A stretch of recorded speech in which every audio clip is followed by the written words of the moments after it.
Hello guys, in this video I am going to show you how to change the language of the Paysera application. But first I just want to mention, don't forget to subscribe to my channel because at 10,000 subscribers I am going to show you my whole YouTube revenue statistics and growth strategy, how to make money online. Now let's jump into it. First of all, open the application on your phone.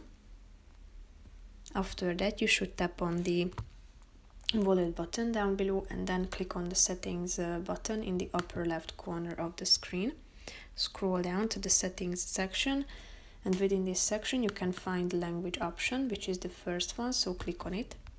And here you can find the available languages that you can choose from, so just simply tap on the relevant one that you would like to select, and then the language of the whole application will be changed and updated automatically, as you can see.